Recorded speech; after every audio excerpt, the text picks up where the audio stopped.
नमस्कार दोस्तों, मैं डॉक्टर आशु अग्रवाल आपका बहुत बहुत स्वागत करता हूं अपने YouTube चैनल में। दोस्तों, आज हम चर्चा करेंगे हाइपोकैल्सीमिया यानी कि कैल्शियम की कमी की। इस वीडियो में मैं आपको बताऊंगा कैल्शियम का क्या फंक्शनिंग है हमारी बॉडी में, क्या कारण है कैल्शियम की डेफिशिएंसी के, क्या सिम्टम्स हैं, क्या नॉर्मल लेवल है कैल्शियम का और क्या खाकर हम अपनी कैल्शियम डेफिशिएंसी को दूर कर सकते हैं। इस वीडियो के लास्ट में मैंने कुछ होम्योपैथिक मेडिसिन भी बताई है जो आपकी कैल्शियम की डेफिशिएंसी को ख़त्म कर देगी। तो इस वीडियो को आप पूरा देखें, लास्ट तक देखें और मेरे संग लास्ट तक बने रहें। तो आइए शुरू करते हैं।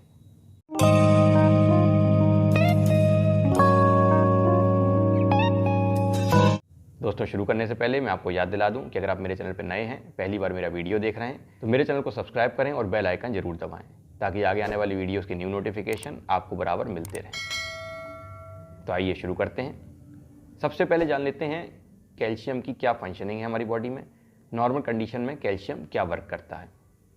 सबसे पहला वर्क है कैल्शियम का बोन्स की अच्छी हेल्थ के लिए कैल्शियम बहुत ज़्यादा ज़रूरी है। नॉर्मल फंक्शनिंग के लिए, बोन्स की अच्छी हेल्थ के लिए कैल्शियम की मात्रा बहुत ज़्यादा ज़रूरी है। हार्ट की प्रॉपर फंक्शनिंग के लिए कैल्शियम बहुत ज़्यादा ज़रूरी है। इसी प्रकार टीथ, दांतों की अच्छी हेल्थ के लिए भी कैल्शियम बहुत ज़्यादा ज़रूरी है।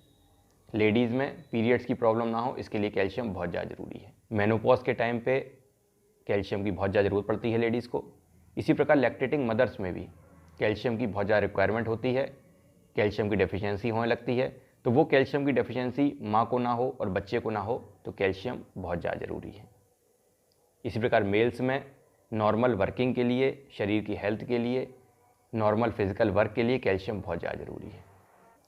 ओवरऑल ग्रोथ के लिए बच्चों में कैल्शियम की बहुत ज़्यादा रिक्वायरमेंट होती है। बढ़ते बच्चों में उनकी लंबाई के लिए, ओवरऑल ग्रोथ के लिए कैल्शियम की बहुत ज़्यादा रिक्वायरमेंट होती है। एथलीट्स में मांसपेशियों की अच्छी हेल्थ के लिए कैल्शियम बहुत ज़्यादा ज़रूरी है। तो अब आप समझ गए होंगे कि कैल्शियम का हमारे शरीर में क्या रोल है, क्या नॉर्मल फंक्शनिंग है। अब आ जाते हैं विटामिन डी और कैल्शियम में क्या संबंध है। विटामिन डी और कैल्शियम को बहुत अच्छा संबंध है। विटामिन डी की कमी के कारण कैल्शियम का एब्जॉर्प्शन नहीं हो पाता है। अगर आपके शरीर में कैल्शियम की डेफिशिएंसी हो रही है, अगर आप नॉर्मल सब कुछ खा रहे हैं, कैल्शियम के प्रोडक्ट्स ले रहे हैं, डेयरी प्रोडक्ट्स ले रहे हैं और उसके बाद भी आपके शरीर में कैल्शियम की कमी हो रही है, तो आपको विटामिन डी के चेकअप की ज़रूरत है। विटामिन डी क्या करता है? कैल्शियम का एब्जॉर्प्शन करता है शरीर में। तो अगर आपके शरीर में विटामिन डी की कमी होगी तो कैल्शियम एब्जॉर्प्शन नहीं होगा। मतलब जो खाना आप खा रहे हैं उसमें से कैल्शियम एब्जॉर्ब नहीं करेगा और वो आपके स्टूल में कैल्शियम निकल जाएगा।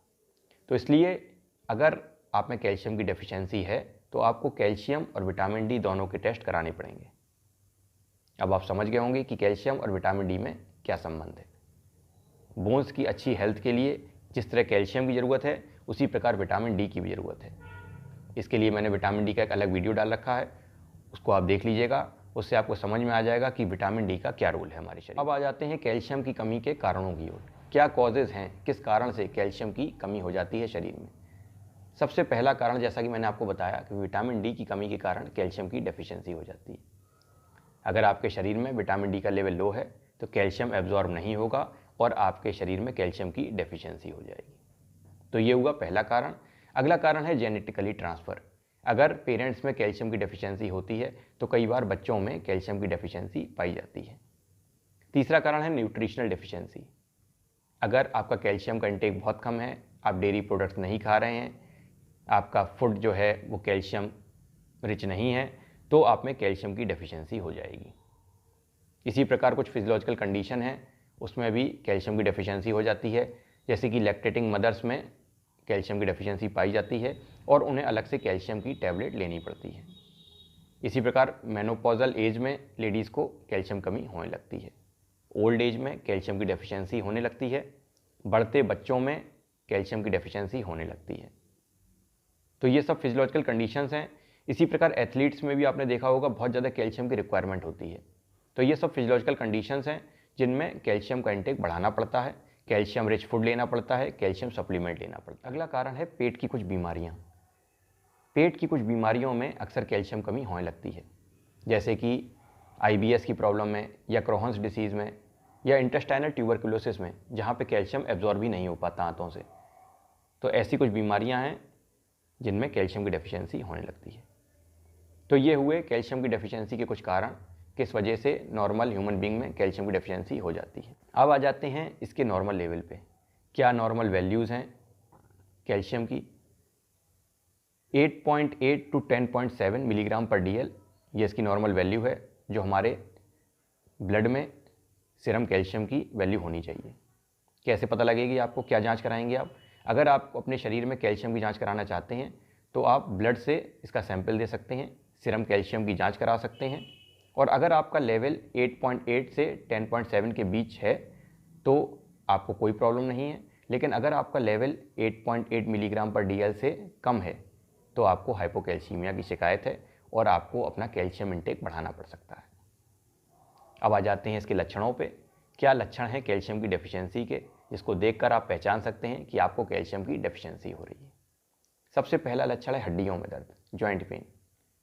हड्डियों में दर्द, बहुत ज़्यादा दर्द, हर एक समय दर्द बने रहना, रात में सोते समय पैरों में खिंचन होना, दर्द होना। अगला लक्षण है मस्कुलर पेन, बहुत ज़्यादा दर्द, चलने फिरने में थकान होना और मांसपेशियों में दर्द होना। अगला लक्षण है फैटीग, वीकनेस, बहुत ज़्यादा थकान, बहुत ज़्यादा कमजोरी, ज़रा सा काम करने में थक जाना, बहुत जल्दी वीकनेस आ जाना, ये भी एक लक्षण है। अगला सिम्टम है कमर में दर्द, लंबेगो, पेन इन लोइंस। अगर आपके कमर में दर्द बहुत लंबे टाइम से है और आपको झुकने में उठने में प्रॉब्लम होती है तो आपको ज़रूरी नहीं कि गठिया की शिकायत हो, आपको कैल्शियम की डेफिशिएंसी भी हो सकती है। तो आप एक बार कैल्शियम का टेस्ट करा लें। अगला लक्षण है नम्बनेस या सुन्नपन, हाथों पैरों में झंझनाहट होना, सुन्नपन आना, ये भी एक बहुत अच्छा लक्षण है। अगला लक्षण है मेमोरी लॉस, याददाश्त की कमी, बहुत जल्दी जल्दी चीज़ें भूल जाना।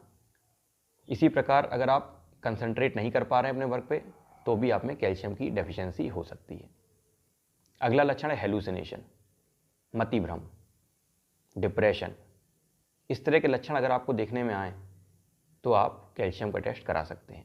हो सकता है कि आपको कैल्शियम की डेफिशिएंसी के कारण इस तरह की प्रॉब्लम हो रही हो।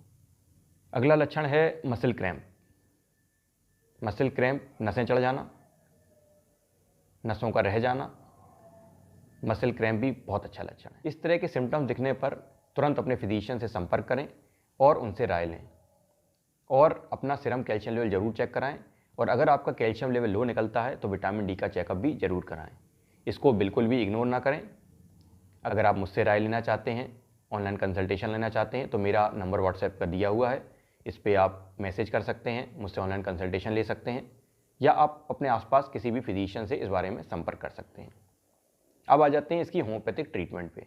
क्या होम्योपैथिक की दवाइयाँ हैं जो आपकी सीरम कैल्शियम का लेवल बढ़ा सकती हैं, कैल्शियम की डेफिशिएंसी को दूर कर सकती हैं? सबसे पहली दवाई है Calcarea FOSS 6X। Calcarea FOSS 6X बहुत ही अच्छी दवाई है कैल्शियम की डेफिशिएंसी को दूर करने की। ये आप किसी भी अच्छी कंपनी की ले लें, SBL की ले लें, RW जर्मन की ले लें या WSI की ले लें। मैं अपनी क्लिनिक में RW जर्मन की यूज़ करता हूँ, मैं यहाँ पे पिक्चर लगा दे रहा हूँ, आप लोग देख लीजिए। बहुत ही अच्छी दवाई है। अगर आपको कैल्शियम की डेफिशिएंसी हो रही है, कमर में दर्द है, हाथ पैरों में दर्द है और आप बहुत लो फील कर रहे हैं, काम में आपका मन नहीं लग रहा है, बहुत जल्दी थकान हो जाती है, तो आप कैलकेरिया फॉस 6X यूज़ कर सकते हैं। बच्चे, बड़े, young persons, old age persons, सभी लोग इसे यूज़ कर सकते हैं। कैसे यूज़ करना है? 4-4 गोली सुबह दोपहर शाम, तीनों टाइम यूज़ करें बिना पानी के। ये दवाई चूस के खाई जाती है, बायोकेमिक की दवाई है और बहुत ही अच्छे रिजल्ट्स हैं इसके। इसको लगातार 3 से 6 महीने खाना रहता है, लगातार यूज़ करें और अपना सीरम कैल्शियम लेवल दोबारा से चेक कराएं और देखें कि इससे आपको क्या फ़ायदा हुआ। कमेंट सेक्शन में मुझे ज़रूर बताएं कि कैसे रिजल्ट्स मिले आपको। कैलकेरिया फॉस 6X बॉडी में नेचुरल तरीके से कैल्शियम बनाता है। इसकी गोली के अंदर कैल्शियम नहीं होता है जैसे कि एलोपैथी की गोली के अंदर कैल्शियम होता है। यह शरीर में जाके ब्लड में मिलके कैल्शियम बनाता है और शरीर में नेचुरल तरीके से कैल्शियम बनाता है, तो इसको सभी लोग ले सकते हैं। जिन लोगों को स्टोन फॉर्मेशन की शिकायत है, किडनी में पथरी हो जाती है, गॉल ब्लैडर में पथरी हो जाती है, वो लोग भी इसे ले सकते हैं। ये स्टोन फॉर्मेशन में कतई मदद नहीं करता है और कैल्शियम डेफिशिएंसी को बहुत अच्छे से ख़त्म करता है। यह ऑस्टियोपोरोसिस में भी फ़ायदा करता है। ओल्ड एज में ऑस्टियोपोरोसिस की शिकायत हो जाती है, वो लोग भी इसे खा सकते हैं। बच्चों की ग्रोथ में फ़ायदा करता है। जो बच्चे बढ़ नहीं रहे हैं, लंबाई नहीं पकड़ रहे हैं और जिनकी ग्रोथ स्लो है, बोलना देर से सीख रहे हैं, चलना देर से सीख रहे हैं, कैलकेरिया फॉस्फेक्सेक्स बहुत ही अच्छी दवाई है, बायोकेमिक की दवाई है। तो सब लोग इसे यूज़ करें, हर एक एज ग्रुप में इसे यूज़ किया जा सकता है, ladies, gents, old age person, सब लोग यूज़ कर सकते हैं इसे। अब आ जाते हैं कि क्या खाना है हमें कैल्शियम की डेफिशिएंसी को ख़त्म करने के लिए। नॉर्मल खाने में हमें क्या चीज़ इंक्लूड करनी है, क्या अपना डाइट में बढ़ाना है। डेयरी प्रोडक्ट्स, दूध, दही, पनीर डेली रूटीन में खाना है, जिससे कैल्शियम की डेफिशिएंसी ना हो। कैल्शियम का इंटेक बढ़ाने के लिए कैल्शियम रिच फूड खाना पड़ेगा। और इसी प्रकार जो लोग नॉनवेज खाते हैं वो लोग एग खा सकते हैं, फिश खा सकते हैं, चिकन खा सकते हैं, इनमें भरपूर मात्रा में कैल्शियम होता है। तो नॉन वेजिटेरियन के लिए कोई प्रॉब्लम नहीं है, लेकिन जो लोग वेजिटेरियन हैं उनको अपनी डाइट में बहुत सारी वेजिटेबल्स बढ़ानी पड़ेंगी, जैसे कि ब्रोकली में बहुत अच्छी मात्रा में कैल्शियम होता है। इसी प्रकार पत्ता गोभी में बहुत अच्छी मात्रा में कैल्शियम पाया जाता है। ये सब चीज़ें कैल्शियम डेफिशिएंसी को दूर करती हैं। दूध डेली पीना है। इसी प्रकार पनीर भी आप अपने खाने में इंक्लूड कर सकते हैं। अगर ड्राई फ्रूट्स की बात करें तो एलमंड्स यानी कि बादाम डेली खाए जा सकते हैं। बादाम को डेली भिगो के खाएं, इनमें प्रचुर मात्रा में कैल्शियम और प्रोटीन होता है। तो दोस्तों, आज हम लोगों ने चर्चा करी कैल्शियम की डेफिशिएंसी की और उससे रिलेटेड होम्योपैथिक दवाई की। तो दोस्तों, अगर यह वीडियो आपको यूज़फुल लगता है, इन्फॉर्मेटिव लगता है, तो इसे ज़्यादा से ज़्यादा शेयर करें अपने फ्रेंड्स, फैमिली मेम्बर्स और रिलेटिव्स के संग। अगर आपको ये वीडियो अच्छा लगा हो तो एक लाइक का बटन जरूर दबाएं, मेरे चैनल को सब्सक्राइब करें और बेल आइकन जरूर दबाएं। मैं इसी तरह के नॉलेजेबल होम्योपैथिक रिलेटेड वीडियोज़ लाता रहता हूँ, तो मेरे चैनल को सब्सक्राइब करना बहुत ज़रूरी है, ताकि आगे आपको वीडियोज़ के नोटिफिकेशन बराबर मिलते रहें। मिलते हैं नेक्स्ट वीडियोज़ में, तब तक के लिए गुड बाय।